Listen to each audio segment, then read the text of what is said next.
সেই সময়কার আওয়ামী লীগ এবং আজকের আওয়ামী লীগের মধ্যে আকাশ পাতাল পার্থক্য। বাংলাদেশে 2006 পর্যন্ত এই গুম, এক্সট্রা জুডিশিয়াল কিলিং এরকম পলিটিসাইজড ওয়েতে হয় নাই। আমার ডিজিটাল সিকিউরিটি অ্যাক্টের বেশ কয়েকটা মামলা আমি আসলে করতে হয়নি, কারণ জজ সাহেবও হেসে দিয়েছে, আমিও হেসে দিয়েছি। আমি কোনো ফিল্ম অ্যাক্ট্রেস নই, আমি কোনো মডেল নই, আমি একজন একেবারেই রাজনৈতিক কর্মী। প্রস্তাব তো আপনারও আসে, আপনার আসে না? চ্যানেল 24-এর আলাপচারিতা অনুষ্ঠানে আপনাদের সকলকে স্বাগত জানাই। সাথে আছি মোহাম্মদ আবু আবিদ। আজকে আমার সাথে এমন একজন উপস্থিত আছেন, আপনারা দেখেই তাকে চিনতে পেরেছেন, আমাদের সাবেক সাংসদ এবং বিএনপির সহ আন্তর্জাতিক বিষয়ক সম্পাদক ব্যারিস্টার রুমিন ফারহানা। আপা, স্বাগত আমাদের অনুষ্ঠানে আপনাকে। আপা, একেবারেই শুরুতে প্রশ্নে চলে যেতে চাই। আপনার বাবা জনাব অলি আহাদ, তিনি একজন ভাষা সৈনিক এবং আওয়ামী লীগের প্রতিষ্ঠাতা সাংগঠনিক সম্পাদক। সম্পূর্ণ অন্য ধারার রাজনীতির সাথে এখন আপনি যুক্ত এবং আওয়ামী লীগকে আমরা দেখতে পেয়েছি কথার মাধ্যমে একের পর এক ব্রহ্মাস্ত্র আপনি নিক্ষেপ করেন। তো এই জায়গায় আসলে বাবার কথা মনে পড়ে কিনা এবং প্রতিবন্ধকতা ছিল কিনা পরিবার থেকে? নিশ্চয়ই বাবার কথা মনে পড়ে। আমার বাবা যখন আওয়ামী লীগের সাংগঠনিক সম্পাদক হন, আওয়ামী লীগের সঙ্গে রাজনীতির সঙ্গে যুক্ত হন এবং আওয়ামী লীগের প্রতিষ্ঠাতাদের একজন, সেই সময়কার আওয়ামী লীগ এবং আজকের আওয়ামী লীগের মধ্যে আকাশ পাতাল পার্থক্য। সেই সময় আওয়ামী লীগে যারা ছিলেন তারা কেউই শেষমেশ আওয়ামী লীগে টিকতে পারেন নাই এবং শিক্ষিত মধ্যবিত্তের যেই কালচার নিয়ে আওয়ামী লীগের জন্ম হয়েছিল সেই ধারাও আওয়ামী লীগ পরে আর ধরে রাখতে পারে নাই। সুতরাং আওয়ামী লীগের স্বাধীনতার পরবর্তী যে ভূমিকা, সেটা আমার কাছে ভয়ঙ্কর মনে হয়। জন্মের সময় আমাদের যেই স্বপ্ন ছিল তার এক নম্বর যদি বলতে হয় গণতন্ত্র, তারপরে ছিল মানুষের সমান অধিকার, মানুষের বাক স্বাধীনতা, মানুষের মানবাধিকার, সাম্য, মানবিক মর্যাদা ইত্যাদি ইত্যাদি। আমাদের স্বাধীনতার ঘোষণাপত্রে এই বিষয়গুলো খুব স্পষ্ট আছে। অথচ আমরা দেখলাম যে বাংলাদেশের জন্মের পরপর যে প্রথম নির্বাচনটি হলো, সেই নির্বাচনটি পর্যন্ত কারচুপিতে পূর্ণ। ৭৩-এর নির্বাচনের কথা বলছি। আমার বাবা স্বতন্ত্র প্রার্থী হিসেবে ব্রাহ্মণবাড়িয়া থেকে জিতেছিলেন, তাকে বেসরকারিভাবে জয়ী ঘোষণা করা হয়, পরের দিন তাকে পরাজিত করে সেখান থেকে তাহির উদ্দিন ঠাকুরকে বিজয়ী করা হয়। This is Awami League. সুতরাং এই আওয়ামী লীগের সঙ্গে চলবার কোনো প্রশ্নই ওঠে না। এবং আমি মনে করি যে সত্যিকার অর্থে যদি আমি বাংলাদেশের জন্মের সময়কার যেই স্বপ্ন, যেই স্পিরিট, সেটাকে যদি আমি ধারণ করি, লালন করি, বিশ্বাস করি, আমি যদি সেই রকম একটা বাংলাদেশ নির্মাণ করতে চাই, আওয়ামী লীগের সঙ্গে সেটা সম্ভব না। আওয়ামী লীগ এখন একটা কমপ্লিটলি লুটেরার দল হয়ে গেছে, যাদের কাজই হচ্ছে লুটপাট করা এবং কিছু গোষ্ঠীর উপর নির্ভর করে যে কোনোভাবে হোক ক্ষমতায় থাকা। দ্বিতীয় প্রশ্নটি হলো একটু ভিন্ন আঙ্গিকের, যে এখন পর্যন্ত আপনার দুটি বই আমাদের সকলের নজরে এসেছে। একটি হলো আমাদের রোজনামাচা এবং অন্যটি হলো যতটুকু বলতে পেরেছি। প্রথম প্রশ্নটি হলো আমাদের রোজনামাচা, এটা কি আসলে কারাগারের রোজনামাচায় অনুপ্রাণিত হয়ে লিখেছেন কিনা? আর দ্বিতীয়টি হলো এত ব্যস্ততা, টকশো, রাজনীতি সব কিছু সামলিয়ে আসলে বই লেখার সময়টা কখন? দুটো বইয়ের মধ্যে একটা ফাঁকি আছে। ফাঁকিটা হচ্ছে এই, আমি কয়েক মাস আগে পর্যন্ত খুব রেগুলার কলাম লিখতাম। প্রথম আলো, সমকাল, মানবজমিন, যুগান্তর, দেশ রূপান্তর, অর্থাৎ একেবারে লিড যে নিউজ পেপারগুলো আছে প্রত্যেকটাতে আমার কলাম যেত এবং সপ্তাহে চেষ্টা করতাম একটা কলাম লিখতে। এতগুলো পত্রিকায় এবং বাংলা ট্রিবিউন, এতগুলো পত্রিকায় একটা দুটা কলাম যখন যাচ্ছে, আপনার মাসে দেখবেন আপনি প্রায় 15-20টা কলাম হয়ে যায়। অমানবিক পরিশ্রম করেছি আমি সেই সময়, প্রায় 4-5 বছর আমি এই কলামগুলো লিখেছি। এই দুটো বই সেই কলামের সংকলন আসলে। এবং আমাদের রোজনামচা যেটা, সেটা হচ্ছে আমাদের প্রাত্যহিক জীবনের যে রাজনৈতিক ঘটনা বলি, যেগুলোর উপরে আমি কলাম লিখতাম। আজকে যে ঘটনা ঘটলো বা কালকে যে ঘটনা ঘটেছে তার উপরেই তো কলাম লেখে মানুষ সাধারণত, সে কারণেই এটা আমাদের রোজনামচা, প্রতিদিনের ঘটনাগুলো। কারাগারের রোজনামাচার সাথে কোনো মিল? একদম না, ওটা ওনার স্মৃতি কথা, বঙ্গবন্ধুর স্মৃতি কথা। এখানে আসলে আমার স্মৃতি কথা না, এটা আমি আমার একটা সময়কে ধরবার চেষ্টা করেছি। বিয়ে করবেন কবে, এই প্রশ্নে আর বিব্রত করতে চাই না, তবে দিনকে দিন আপনার সামাজিক যোগাযোগ মাধ্যম থেকে শুরু করে সব জায়গায় দেখছি জনপ্রিয়তা বাড়ছে। সেই জনপ্রিয়তার জায়গা থেকে এখনো বিয়ের প্রস্তাব আসে কিনা?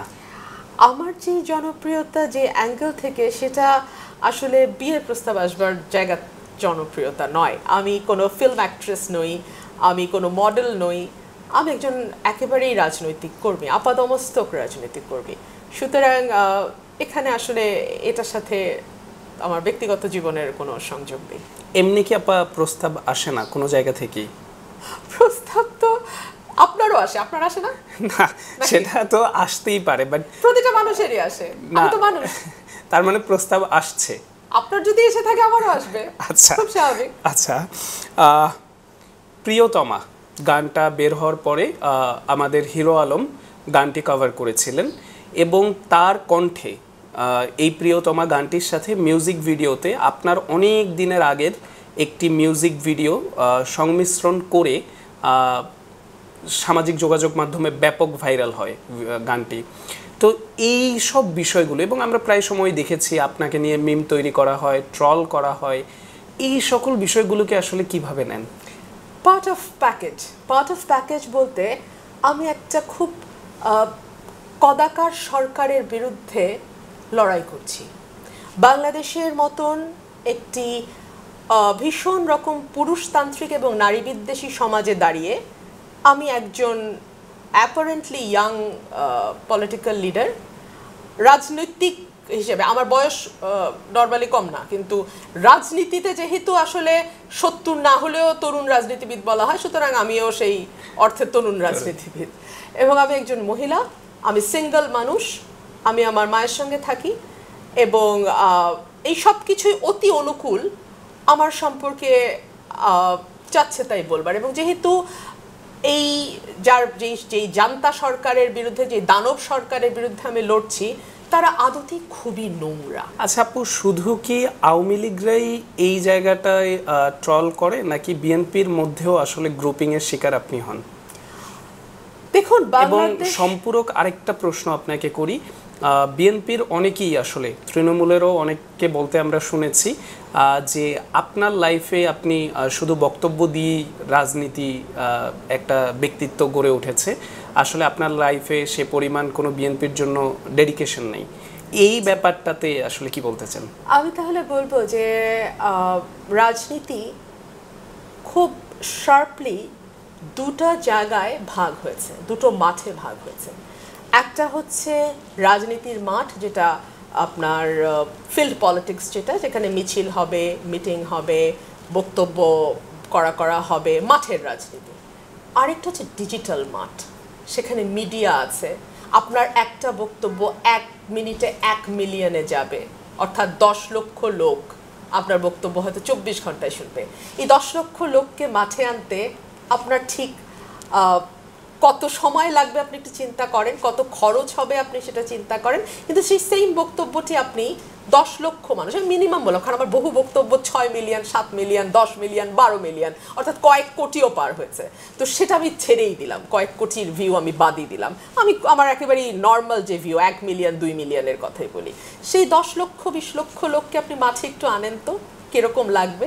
1 2 হচ্ছে ডিজিটাল মাঠের গুরুত্বটা আর কেউ বুঝুক না বুঝুক, সরকার খুব ভালো বোঝে। সে কারণেই ডিজিটাল সিকিউরিটি অ্যাক্ট তৈরি হয়, সে কারণেই সাইবার নিরাপত্তা আইন তৈরি হয়, সে কারণে এই কথা বলা মানুষগুলো গুম হয়ে যায়, সে কারণে এই কথা বলা মানুষগুলো আয়না ঘরে খুঁজে পাওয়া যায়। মাঠের লোকজনকে কিন্তু আপনি আয়না ঘরে খুঁজে পাবেন না। যারা লেখে, যারা বলে, যারা মানে সরকারের বিরুদ্ধে বুদ্ধিবৃত্তিক সমালোচনা করে, বুদ্ধিবৃত্তিক ইজ ভেরি ইম্পর্টেন্ট। মাঠে দাঁড়ালে আপনার বুদ্ধিবৃত্তিক কিছু করবার দরকার হবে না, উত্তর উত্তর দক্ষিণ দক্ষিণ বলেই আপনি পার পাবেন। হ্যাঁ, কিন্তু আপনি যখন এই মাঠটায় খেলতে নামবেন, আপনার এখানে একটু থাকতে হবে কিছু, আপনার পড়াশোনা থাকতে হবে, আপনার নামের আগে কোনো একটা টাইটেল থাকলে ভালো হয়, ডক্টর আর ব্যারিস্টার। তো এই জায়গাগুলো না আসলে বুঝতে হবে। মুশকিল হচ্ছে কি, আমাদের রাজনীতিতে যে কারণে কোয়ালিফাইড লোক আর আসতে চায় না। দেখা যায় যে যারা পলিটিক্স করছে তাদের যেই মানটা এক সময় ছিল, আমার আব্বারা যেই সময় রাজনীতি করতেন, brilliant, for example Tajuddin, for example অলিয়াহাদ, জীবনে দ্বিতীয় হয় নাই তারা। তো সেই জায়গাটা থেকে এখন কারা পলিটিক্স করে? এক ভদ্রলোককে জিজ্ঞেস করা হচ্ছে আপনার 3 ছেলে, কে কী করে? বড় ছেলে ডাক্তার, মেজো ছেলে ইঞ্জিনিয়ার, আর ছোট ছেলে আপনার ওই পলিটিক্স করে। তো বললো যে কি পলিটিক্স করে? বলে সে কিছু পাস টাস করে নাই, একটা আছে আর কি দলের সাথে। বলে তো ওটা বের করে দেন না কেন বাসার থেকে? বলে আরে ওইটাই তো সংসার চালায়। তো এই শ্রেণীর লোক এখন 2 দলেই বা রাজনৈতিক যে দলগুলো আছে সেই জায়গাটা দখল করেছে। এই জায়গাটা থেকে বের হয়ে আসতে হবে। 1 আরেকটা বিষয় 13, 14, 15 সালে যখন হাহাকার পড়ে গিয়েছিল টেলিভিশনগুলোতে, বিএনপির এত এত বক্তা কাউকে খুঁজে পাওয়া যায় নাই, কেউ ছিল না 13, 14, 15 সালে সেই অবরোধের রাতগুলোতে। তখন এই রুমিন ফারহানা, তখন বিএনপির কোনো পদেও নাই তেমন, আমাকেই তখন টেলিভিশনে দেখা গিয়েছিল। তো সুতরাং ওই দেখা যাওয়াটার মধ্যেও না জীবন বাজি রাখার সাহস দরকার হয়। একটা রাজনৈতিক প্রশ্ন করতে চাই যে আমাদের আওয়ামী লীগের সাধারণ সম্পাদক জনাব ওবায়দুল কাদের তিনি বলেছেন বিএনপি ক্ষমতায় গেলে এক রাতেই সব শেষ করে দেবে। তো আসলে বিএনপি কি এতটাই ভয়ঙ্কর দল, বা কখনো যদি ক্ষমতায় যায় আসলেই কি এক রাতের বেলায় আপনারা সমস্ত বিরোধী দল বা যারা এখন সরকার দলে আছে তাদেরকে শেষ করে দিতে চান? বিএনপি অতীতে বহুবার ক্ষমতায় গেছে, কখনো কি এক রাতে আওয়ামী লীগ শেষ হচ্ছে? কিন্তু এবারের যাত্রাটা তো আসলে দীর্ঘ। এইবারে আওয়ামী লীগ কি করেছে, কি তারা করেছে 15 বছরে যে তারা মনে করছে যে আসা মাত্রই, পরিবর্তন হওয়া মাত্রই তাদেরকে শেষ করে ফেলা হবে? কি অপকর্ম তারা করেছে? তারা বাংলাদেশের রাজনীতির সংস্কৃতি বদলে দিয়েছে। পাকিস্তান আমলে গুম বলে কিছু ছিল না। বাংলাদেশে 2006 পর্যন্ত এই গুম, এক্সট্রা জুডিশিয়াল কিলিং এরকম পলিটিসাইজড ওয়েতে হয় নাই। পলিটিক্যাল লিডারদেরকে এইভাবে ক্রাশ করা হয় নাই। গত 15 বছরে হয়েছে। বাংলাদেশের রাজনীতি ধ্বংস করা হয়েছে। তবে বাংলাদেশ জাতীয়তাবাদী দল তাদের যে দফাগুলো দিয়েছে সেখানে আপনি একটু পড়লেই দেখবেন পরিষ্কারভাবে বলা আছে, 31 দফায়, 27 দফায় খুব স্পষ্ট বলা আছে ন্যূনতম কোনো প্রতিহিংসার রাজনীতি যদি বিএনপি ক্ষমতায় আসে, কোনো প্রতিহিংসার রাজনীতি করা হবে না। আইন তার নিজস্ব গতিতে চলবে। কেউ যদি কোনো অপরাধ করে থাকে তার বিরুদ্ধে আইনানুগ ব্যবস্থা নেওয়া হবে। তবে প্রতিশোধ যেটা বলা হয় এক রাতে শেষ হয়ে যাবে, পিঠের চামড়া থাকবে না, ইত্যাদি ইত্যাদি প্রশ্নই ওঠে না। আচ্ছা আপা, সম্পূর্ণ ভিন্ন একটি প্রশ্ন, আপনার কাছে ভালোবাসার সংজ্ঞা কি? আমার কাছে ভালোবাসার সংজ্ঞা হলো সকালবেলা উঠে যখন আমি আমার মাকে দেখি হাসি মুখে নাস্তার টেবিলে আমার জন্য ওয়েট করছে, আমার কাছে ওটা ভালোবাসা। আমার কাছে ভালোবাসা হচ্ছে আমার কোনো অ্যাচিভমেন্ট আমার মা বুঝুক আর না বুঝুক, উনি যে ভীষণ খুশি হয়ে যান, সেটার নাম ভালোবাসা। এবং আমার বিকেলবেলা আমার ছোট একটা বাগান আছে, ওখানে পাখিরা খেতে আসে। আমি যখন এই গাছগুলোর দিকে তাকিয়ে থাকি, আমার খুবই ছোট ফ্ল্যাট, গরিব মানুষ, এই ছোট ফ্ল্যাটের ছোট বারান্দায় অনেকগুলো গাছ আমি লাগিয়েছি। সেখানে যখন পাখিরা বিকেলে বসে খায়, আমি যখন দেখি গাছগুলো, বৃষ্টি পড়ে, পাখিগুলোকে দেখি, আমার মনে হয় যে ওটাই ভালোবাসা। আচ্ছা আপা, বর্তমান রাজনীতিতে নারীদের রাজনীতি করাটা কতটুকু নিরাপদ মনে করেন, এবং উদীয়মান নারী নেত্রী যারা বা রাজনীতিতে আসছেন যারা, একেবারেই কলেজ ছাত্রী কিংবা বিশ্ববিদ্যালয় পড়ুয়া ছাত্রী যারা, তাদের আসলে উদ্দেশ্যে আপনার কিছু বলার আছে কিনা? আমি সবসময় আশা করব যে মেধাবী যারা, শিক্ষিত যারা, যারা রাজনীতিটাকে সত্যিকার অর্থেই প্রফেশনালি এবং অনেস্টলি করতে চায়, দেশের জন্য করতে চায়, তারা যেন রাজনীতিতে আসে। আমি বহু নারী, না শুধু নারী না, নারী পুরুষ নির্বিশেষে আমি বহু মানুষ দেখি যাদের যোগ্যতা নেই কিন্তু অ্যাম্বিশন আছে চূড়ান্ত। ওটা খুব ভয়ঙ্কর।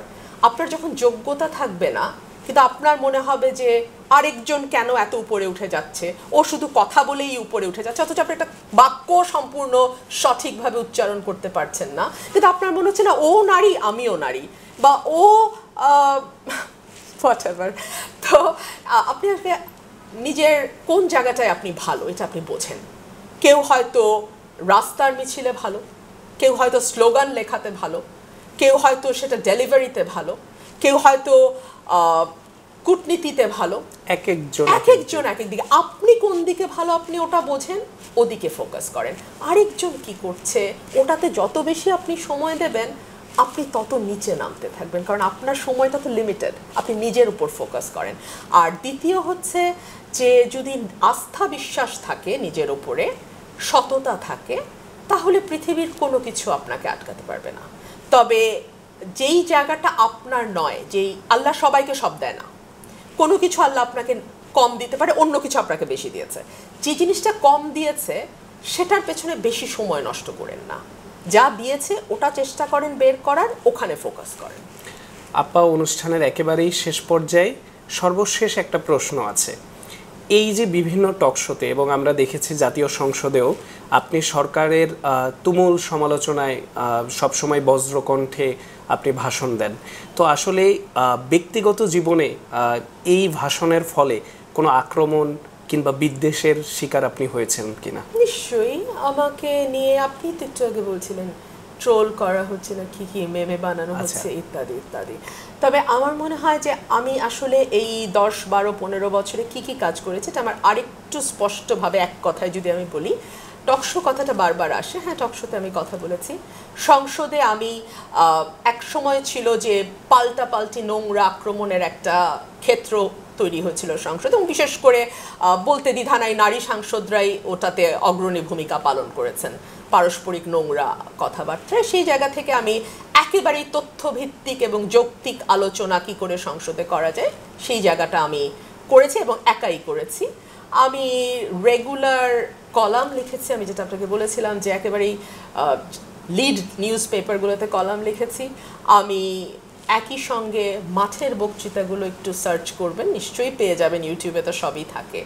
সুতরাং যখন যেই জেলায় বা যেই শহরে আমাকে প্রয়োজন হয়েছে মহাসচিব বলেছেন, আমি সাথে সাথে সেখানে গেছি এবং পাবলিক মিটিংয়ে আমি অ্যাটেন্ড করেছি। সুতরাং মাঠে আমাকে দেখা যায় না খুব বোধহয় সত্য না, তবে হ্যাঁ শুধু মাঠেই থাকি তা না। আপা, এই মানে ট্রলের আক্রমণ ছাড়াও হামলা মামলা এগুলো শিকার হয়েছে? মামলা তো চলছে, ডিজিটাল সিকিউরিটি একটা আমার বিরুদ্ধে বেশ কয়েকটা মামলা আছে, হাজিরা দিচ্ছি, চলছে মামলা। লয়ার বলে মজার একটা প্রশ্ন করি, নিজের মামলা কি নিজে কখনো চালিয়েছেন? হ্যাঁ চালিয়েছি, চালিয়েছি, বেশ কয়েকটা মামলা আমি চালিয়েছি। তার মধ্যে একটা হচ্ছে আমাকে এয়ারপোর্টে, মানে আমি ইন্ডিয়া যেতে গেলেও আমাকে এয়ারপোর্টে আটকে রাখে কোনো কারণ ছাড়াই, ঘন্টার পর ঘন্টা আমি বসে থাকি, আমার পাসপোর্ট নিয়ে ভিসা টিসা নিয়ে ওরা আটকায় রাখে। প্রথম দিকে যেতেই দিত না, কোথাও যেতে দিত না, পরে আমি মামলা করি, ওই মামলা আমি চালাই। এখন অনুমতি নেই, কিন্তু মানে এখন আমাকে অনুমতি দেওয়া হচ্ছে কোর্ট থেকে যে কোনো রকম কোনো হ্যারাস যাতে আমাকে না করে, কিন্তু তারপরেও দেখা যায় যে আমার সব কিছু নিয়ে তারা একেবারে লাস্ট মোমেন্টে আমাকে যেতে দেয়।